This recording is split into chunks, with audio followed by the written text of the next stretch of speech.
lo dijo en la primera hora. Muy bien, 6:37 en la mañana. Regáleme un puntito más de audio en el audífono. Gracias, Roberto Carlos. 6:37 en la mañana. Qué gusto que nos acompañen. Muy buena visualización en nuestras plataformas digitales. Estamos transmitiendo en Facebook Live, conectada a nuestra audiencia. Igualmente en nuestro canal de YouTube. Muy buena visualización. Dios les pague por aquello. Muy tempranitos, ¿no? Se me han levantado tempranitos. E igualmente saludamos y le damos algunos días a nuestros seguidores de Instagram, que igualmente están conectados con nosotros para escuchar el comentario sin rodeos, correspondiente este lunes 19 de septiembre del año 2022. Empiezo primero con la sección saludos. A los cumpleañeros del fin de semana estuvieron dos panas, excelentes amigos, a quienes aprecio y quiero muchísimo, de cumpleaños este fin de semana. Milton Pérez, que me gana por 3 meses, el gato. El gato es mayor a mí, aunque no lo crean, con 3 meses. Cumplió 49 años este fin de semana, así que le envío un abrazo a Milton, que además siempre en estos minutos está conectado con nosotros mientras se dirige raudo y veloz hasta el canal. Así que abrazos al querido Milton, e igualmente a otro queridísimo amigo, Andrés Reliche, periodismo en buceta. Le envío un abrazo al querido Andrés, que también estuvo de cumpleaños el día de ayer. Pensábamos festejar el cumpleaños con un buen resultado del Bombillo, ayer en el Clásico del Astillero, pero qué partido. No se jugó ni un minuto. Una vergüenza lo que pasó el día de ayer justamente con el Clásico del Astillero y con el comportamiento de la gente en el Estadio Capuel, ¿no? Y como dicen algunos, decía Catrina Tal ayer en su cuenta de Twitter, que Roberto Carlos dice que fue gol. No sufra, Roberto Carlos, por favor, no sufra. Decía Catrina Tal ayer que lo que ha pasado en el Clásico es el reflejo del país, violencia en todas partes, en la calle, estadios, instituciones, etcétera. Si no reaccionamos, caemos al abismo, decía Catrina. Tuit impopular, yo no creo que sea un tuit impopular, es el reflejo de lo que pasa en nuestro país. Y por supuesto, hay que seguir hablando de María Belén Bernal, porque ayer se cumplió una semana desde que fue vista por última vez en su ingreso a un recinto policial. No desapareció en la calle, no desapareció en un barrio, no desapareció en un terreno baldío, no desapareció en una comunidad, en una parroquia, no, desapareció dentro de un recinto policial. Fue vista por última vez en un recinto policial, en la Escuela Superior de Policía General Alberto Enríquez Gallo, ubicada en Puzuquí, al noroccidente de Quito. Allí fue vista por última vez la abogada María Belén Bernal. Por ende, como dije la semana anterior, aquí hay una responsabilidad directa del Estado ecuatoriano representado en el Ejecutivo, al que se pertenece la Policía Nacional, por si acaso. Para quienes quieren salvar la responsabilidad o corresponsabilidad del Ejecutivo, la policía responde al Ejecutivo. Como dije la semana anterior, es absurdo decir que el presidente Lasso, que el ministro Carrillo se les puede acusar de las omisiones del director de la escuela de policía o del policía de la garita. Pero son los responsables políticos, pues, del manejo de la Policía Nacional, y el Ejecutivo, el Estado, tiene que responder. Una semana sin respuestas. Con episodios que se conocieron este fin de semana, ¿no? A partir de la instalación de la audiencia a través de la cual le dictaron prisión preventiva a una cadete. Y sobre esto quiero decir algo. Bueno, en este país es un clásico, ¿no? Que la cuerda se rompe por el lado más delgado. Es un clásico este país, así. La cuerda se suele romper por el lado más delgado. Que no se queden con la prisión preventiva de una cadete, que por supuesto tiene que ser materia de una investigación para determinar cuál fue su nivel de participación en los presuntos hechos que desembocaron en la desaparición de María Belén Bernal. Para eso están las investigaciones y están las autoridades. Pero cuidado, se quedan solo con eso. Y se olvidan. Cuidado. La colega Teresa Menéndez publicaba este sábado: tuvo que desaparecer María Belén Bernal para saber qué. Los llamados a cumplir y hacer cumplir la ley arman fiestas y reciben visitas nocturnas en las instalaciones policiales. Los llamados a cumplir y hacer cumplir la ley, que son los miembros de la Policía Nacional, en la escuela donde se forman, en el sitio donde se forman, para ser oficiales de la institución responsable de resguardar el orden y la seguridad pública, de esa institución responsable de garantizarnos a nosotros, a ustedes, a quienes habla, la seguridad. Reciben visitas nocturnas en las instalaciones policiales. Este es un elemento, un detalle. Se entiende que la abogada Bernal llegó a la 1 de la mañana, supuestamente a dejar alimentos, a la 1 de la mañana. Y el fin de semana alguien me decía, pero qué raro, porque me imagino que tiene que haber protocolos. No es que cualquier familiar llega a la 1, 2, 3 de la mañana y le dejan ingresar nomás porque es familiar. Me imagino yo que en un recinto policial hay protocolos. Digo, o tal vez estoy hablando cualquier cosa. Pero reciben visitas nocturnas en instalaciones policiales. Lo otro, decía Tere, primó el encubrimiento antes que auxiliar a una víctima.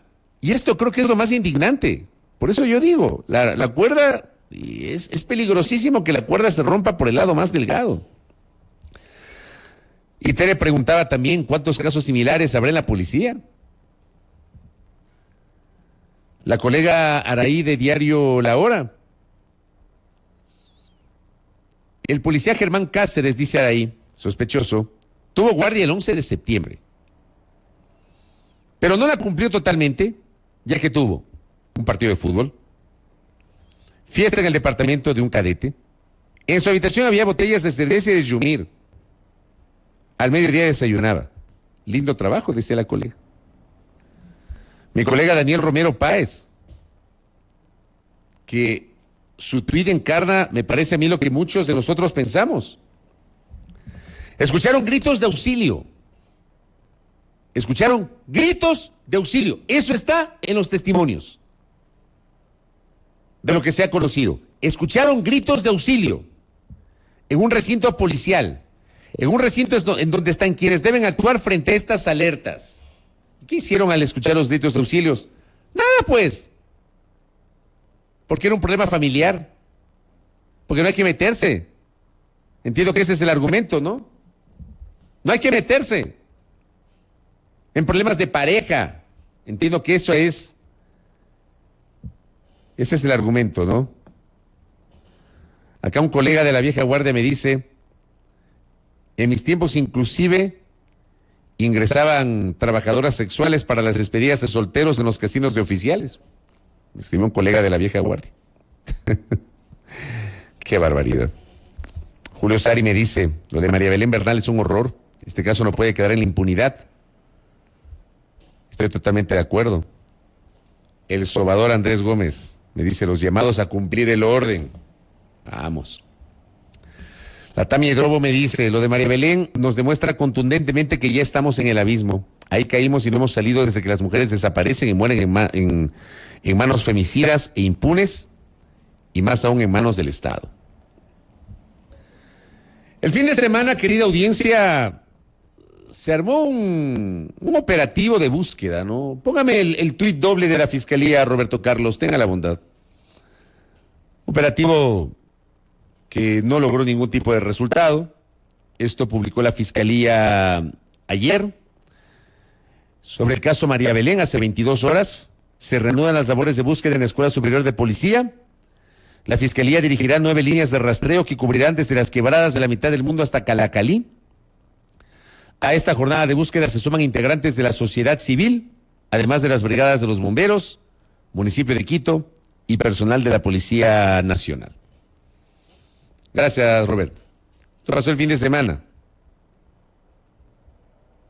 Una búsqueda infructuosa. Totalmente infructuosa. Cuando se ha cumplido una semana de la desaparición de María Belén Bernal. Y una semana después, finalmente el Ministerio del Interior oficializa, lo hizo este fin de semana, el pago de una recompensa. Póngame el tuit del Ministerio del Interior, ahí está. Esto Esto que estamos mostrando a nuestra audiencia que nos está siguiendo a través de los medios audiovisuales, en Facebook y en YouTube de nuestra transmisión, por favor, recuerden el rostro del principal sospechoso de la desaparición de María Belén Bernal Otavalo. Germán Fernando Cáceres del Salto. Si conoces el paradero de Cáceres del Salto, Germán Fernando, comunícate al 1-800-DELITO, 1-800-33-54-86. Recompensa de hasta $20,000 por información real que ayude a encontrarlo. Cero impunidad. Y dice el gobierno, no vamos a descansar hasta esclarecer el caso de María Belén, Unidos contra los Violentos. Amplíeme la imagen de la foto, por favor, Roberto Carlos, para que no les quede la menor duda, que quede en su memoria. Esta fotografía la encuentran en las redes. Hagan una captura si quieren de pantalla. Este es el rostro del principal sospechoso de la desaparición de una mujer ocurrida la semana anterior. Germán Fernando Cáceres del Salto, miembro de la Policía Nacional. Oficial de la Policía Nacional y, por cierto, instructor de cadetes. Instructor de cadetes. ¿Ah? Que quede en la retina de cada uno de ustedes y, por favor, quienes tengan información, ahí pueden comunicarse al 1-800-DELITO. Ya hay una recompensa. Gracias, Roberto Carlos. Finalmente, como digo, se oficializó este anuncio de recompensa. La Fiscalía, ¿qué me dice Juan Pablo? A ver, sobre la búsqueda infructuosa y extemporánea, como me dice Andrés Relicio, yo también creo que es así, termina siendo extemporáneo. Me dice Juan Pablo Ruiz, son 706,5 kilómetros que deben ser revisados, es el tiempo que se puede recorrer en 20 minutos. Recuerda que la madrugada del domingo 11 de septiembre se ausentó 40 minutos. Hablamos de 706 kilómetros a la redonda, que entiendo es lo que está siendo investigado por parte de las autoridades. Pero como digo, este fin de semana ya hubo una detenida, le dictaron prisión preventiva. ¿Qué dice la información oficial de la Fiscalía? Tras su detención, la Fiscalía General del Estado solicitó la práctica de varias diligencias investigativas que concluyeron con la formulación de cargos contra la cadete de la Policía Nacional. La figura legal corresponde a la desaparición involuntaria tipificada en el artículo 163.1 del Código Orgánico Integral Penal, el COIP. Durante la audiencia de formulación de cargos, Giovanni García, fiscal de la Unidad de Personas Desaparecidas, expuso los elementos de convicción que hacen presumir que Jocelyn Brigitte S. habría tenido un grado de participación en la desaparición de María Belén Bernal, cuyo paradero se desconoce desde el 11 de septiembre pasado. La Fiscalía desde entonces, dice el comunicado, ha centrado sus esfuerzos en esclarecer las circunstancias de su desaparición. De esta investigación se obtuvieron más de 35 elementos de convicción que el fiscal titular de la causa, Giovanni García, expuso en la audiencia que se instaló el fin de semana para resolver la situación jurídica de Jocelyn Brigitte S. y la respectiva formulación de cargos. Entre estos incluyeron la versión del policía que se encontraba en la prevención de la Escuela Superior de Policía la noche que María Belén Bernal ingresó a la dependencia sin haber registrado la entrada. ¡Wow! No registraron la entrada. A ver, ahí me perdí. Aquí dice que el policía que se encontraba en la prevención de la Escuela Superior de Policía la noche de que María Belén Bernal ingresó a la dependencia no registró la entrada. Pero el ministro del Interior nos dijo la semana anterior, le dijo al país la semana anterior, que había el registro de que había ingresado a María Belén Bernal. Pero entiendo que no la anotaron en la bitácora, yo entiendo que es así, leyendo justamente esta que es información oficial de la Fiscalía. Aún todavía más cuestionable. ¿Dónde están los protocolos de ingreso de las personas? Ni siquiera le registraron en la bitácora. Usted cuando va a ingresar a cualquier sitio le piden el nombre, el número de cédula, le piden que deje la cédula en la garita y le dan una credencial o le dan algún tipo de gafete para que pueda circular en cualquier institución pública. Acá ni siquiera le registraron. el ingreso a la escuela de policía. Luego dice, la versión rendida por una amiga de la procesada, también cadete, quien proporcionó detalles de una conversación que mantuvieron vía WhatsApp, contándole que el teniente Germán Cáceres, quien está prófugo, ahora sí tiene la categoría de prófugo, no la tenía la semana anterior, en estricto rigor jurídico, digo, mantuvo una discusión con la ciudadana desaparecida. En su versión agregó que Jocelyn Brigidese le pidió que borre dichas conversaciones al enterarse de la desaparición de María Belén Bernal. Asimismo, el fiscal citó el informe de reconocimiento del lugar de los hechos efectuado a la habitación asignada a Germán Germán Cáceres, cuya conclusión revela que se trata de una escena cerrada y manipulada. También mencionó el informe técnico pericial de inspección practicado al vehículo de Germán Cáceres, que utilizó para salir de la Escuela Superior de Policía la madrugada del domingo, que arrojó un resultado positivo a una prueba de luminol, así como el análisis de comunicaciones entrantes y salientes mantenidas entre la procesada, Jocelyn Brigitte, la cadete, y el teniente Germán Cáceres. Con estos y otros elementos, la Fiscalía inició una instrucción fiscal en contra de la procesada. Y ahí está todo el detalle. Pero aquí dice, por ejemplo, voy a volver a la primera parte. ¿Qué pasó con la versión del policía de la garita que le dejó ingresar sin registrarle el ingreso a la abogada Bernal? 1. 2. Si la escena dice la habitación, la escena donde habrían ocurrido los hechos, es una escena cerrada y manipulada, y se ha conocido, esto ha sido publicado por algunos medios colegas, se ha conocido que se escucharon gritos y que hubo una discusión y que nadie se metió. ¿Por qué solamente la detienen a la cadete y no amplían la investigación y detienen a otras personas que pudieron haber actuado con complicidad? Y que tal vez de sus testimonios se puede tener mayores elementos de convicción para tratar de esclarecer lo que pasó la madrugada del domingo 11 de septiembre en la habitación referida de la Escuela Superior de Policía. Y como decía Daniel Romero, escucharon gritos de auxilio y nadie hizo nada. Gritos de auxilio y nadie hizo nada. ¿Cómo interpretan ustedes eso? Perdónenme. Gritos de auxilio y nadie hizo nada. Y solamente le dictan orden de prisión a una persona. Cuidado, la cuerda se rompe por el lado más delgado. Cuidado. Cuidado, se contentan solamente con la detención de la cadete. Se olvidan de la localización del policía Cáceres y se olvidan de la búsqueda de María Belén Bernal. Cuidado. ¿Y saben qué? Cuidado, también nosotros nos olvidamos. Nosotros, ustedes y quienes hablan, todos nosotros. Todos nosotros tenemos que estar monitoreando permanentemente este tema. Permanentemente este tema. Por ahora hay una detenida, pero la principal preocupación que en lo personal tengo y les traslado es que solamente se queden con eso y pare de contar.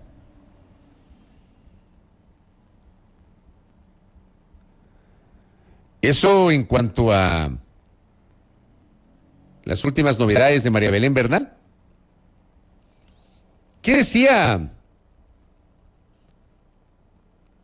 en estas horas el arquitecto Fernando Carrión Mena, académico, investigador, especialista también en temas de seguridad? La desaparición de María Belén Bernal se produjo en un recinto policial. Les insisto, sobre todo para aquellos fanáticos que no se dan cuenta. Ya dejen el fanatismo a un lado y céntrense en esto. Desapareció un recinto policial.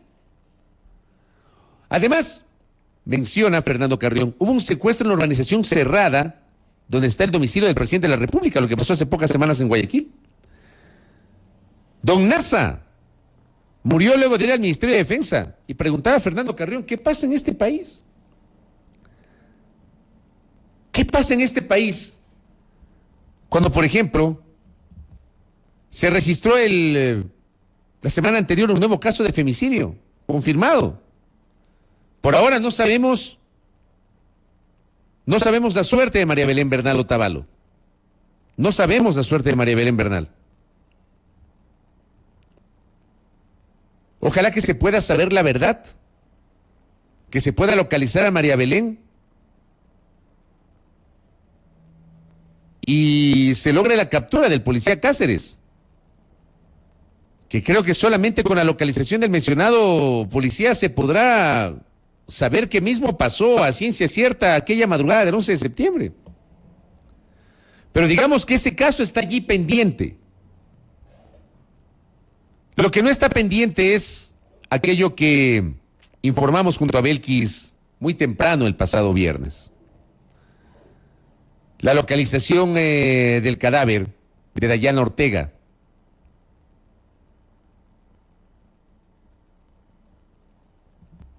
Una nota publicada por el portal llamado ¿Qué? Da cuenta que el 7 de septiembre Dayana Ortega se habría encontrado con el padre de la hija que esperaba. Ella estaba embarazada de 8 meses. Estaba embarazada de 8 meses, Dayana. El 7 de septiembre se habría encontrado con el padre de la hija que estaba esperando, quien la citó para comprar ropa para el bebé, para la bebé y un mueble, tomando en cuenta que la joven llevaba 8 meses de gestación. O sea, estaba a puertas de alumbrar. Dayana no regresó a su casa y su cadáver fue encontrado la noche del 15 de septiembre, el jueves, en el sector conocido como Callejón Oscuro de La Ensillada en el cantón Tulcán, en estado de descomposición. Fue vista por última vez el 7 de septiembre, fue localizada el 15, o sea, durante 7 días no se supo nada de ella y su cadáver fue encontrado en estado de descomposición. El cuerpo presentaba signos de violencia, lo que se comprobó con el informe de autopsia médico-legal, en la que se detalla que la joven falleció por asfixia mecánica por estrangulación. El femicida la estranguló. La estranguló. La desaparición y muerte de Dayana Ortega conmocionan al país entero. Ese es el otro hecho, por supuesto. Tal vez más mediático, más coyuntural termina siendo la desaparición de María Belén Bernal. Pero este hecho que se conoció el viernes, realmente conmovedor, nos ha conmocionado. La Fiscalía informó que Jimmy Stalin Gebe, expareja y padre de la bebé que esperaba la joven, recibió prisión preventiva por el presunto delito de femicidio. Uno de los elementos entregados a la jueza Miriam Lucero Revelo por parte de la Fiscalía fue la contradicción que se encontró entre la primera y última versión de Jimmy Stalin G. A eso se sumaron los informes de inspección ocular, técnica y reconocimiento del lugar donde fue encontrado el cuerpo de la joven, el acta de levantamiento del cadáver y los certificados de identidad y el estado de gestación en el que se encontraba la mujer. ¿Dónde está Roberto Carlos? Tenemos un extracto de una declaración relacionada justamente al caso del femicidio de Dayana Ortega. Escuchemos, Roberto Carlos.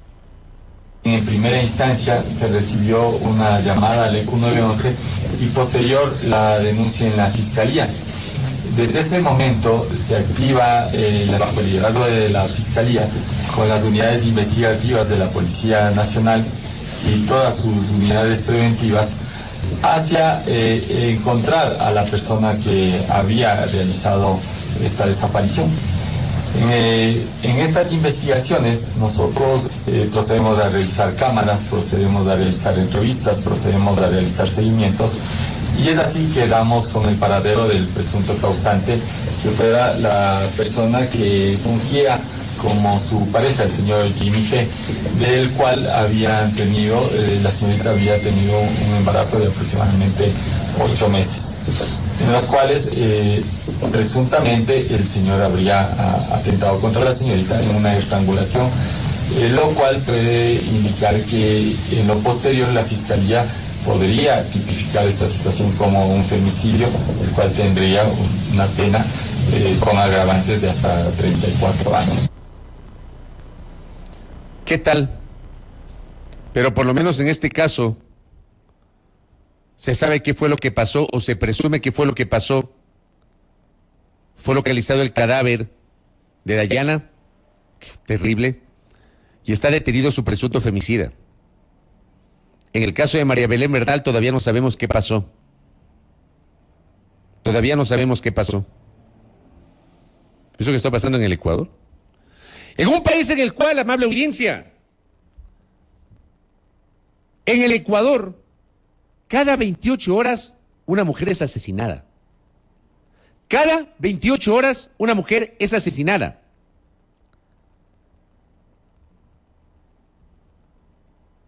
Esto lo presentamos hace minutos en una de las notas de nuestro equipo. La cifra de asesinatos de mujeres continúa en aumento. El último mapeo de la Fundación Aldea ubica al Ecuador como uno de los países más violentos contra las mujeres. Nosotros referimos justamente la semana anterior el reporte publicado por Diario El País de España, una nota de la colega Sara España, que da cuenta de 245 muertes hasta agosto, de los primeros 8 meses del año. O sea, en esas muertes no consta, por ejemplo, el femicidio de Dayana Ortega. No consta. 245 hasta agosto, que ya supera a todas las muertes de mujeres ocurridas en 2021, en los 12 meses, solo en 8 meses, ya se supera la cifra.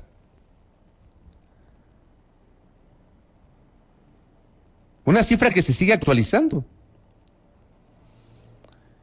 Y son ya 1.247 vidas que se han arrebatado a causa de la violencia machista en el Ecuador desde el 2014. ¿Por qué desde el 2014? Porque ese año entra en vigencia el Código Orgánico Integral Penal y se tipifica el femicidio. Según un registro, las edades en que estas mujeres fueron asesinadas son las siguientes: frecuente 22 años, joven 3 meses, adulta 66 años y 24 eran menores de edad. Esto publica la Fundación Aldea. Son cifras que no pueden pasar desapercibidas.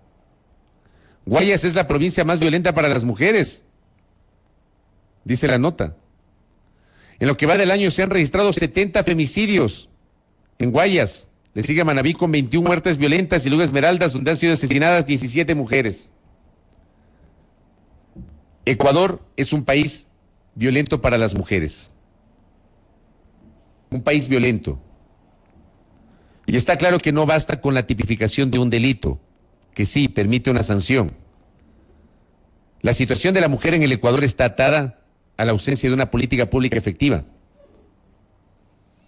a una administración de justicia mucho más adecuada, oportuna y diligente. Si no, vayan y pregunten a las mujeres el viacrucis que tienen que padecer para poder presentar una denuncia. A una sociedad en la cual sigue enraizado el machismo, y basta con ver el comportamiento de alguna gente en las redes sociales. Algunos incluso echando de la culpa a la mujer. Por ejemplo, ¿cómo les califico? Hay gente que coge y que cuando una mujer es agredida le echan la culpa por la forma como está vestida. Si se pone minifalda, si se pone pantalón chicle, no sé. Por la forma como está vestida. Porque ellas provocan, dicen algunos iluminados en las redes. Porque provocan. ¿Ah? ¿Qué tal?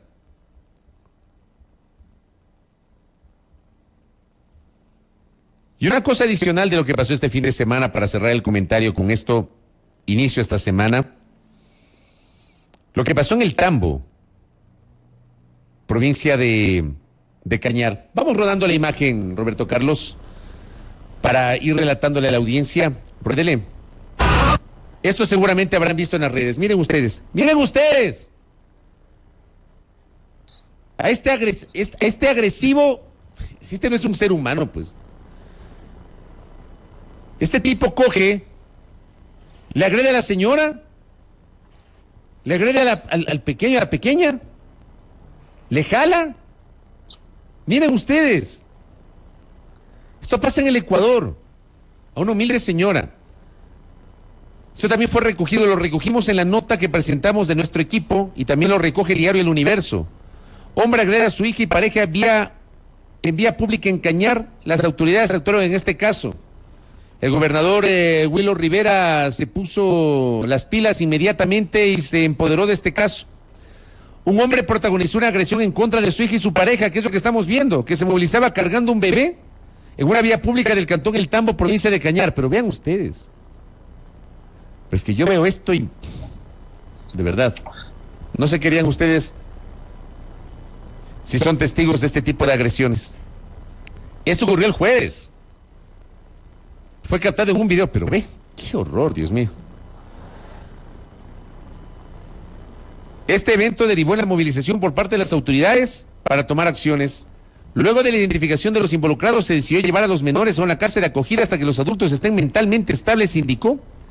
En la filmación que se viralizó en plataformas virtuales, lo estamos viendo, se evidencia cómo el hombre golpeó en la cara a una pequeña y luego a una mujer que tras las investigaciones se determinó que era su padre y esposo. Uno de los primeros en actuar fue el gobernador de Cañar, Wilfredo Rivera, quien acudió a ese cantón para buscar al agresor. Se logró dar con el paradero y allí frente a frente lo encaró para decirle que lo que hizo es inadmisible y que por eso iba a ser separado temporalmente de sus hijos. ¿Para qué quiere tener hijos si les golpea? Gracias, Roberto Carlos.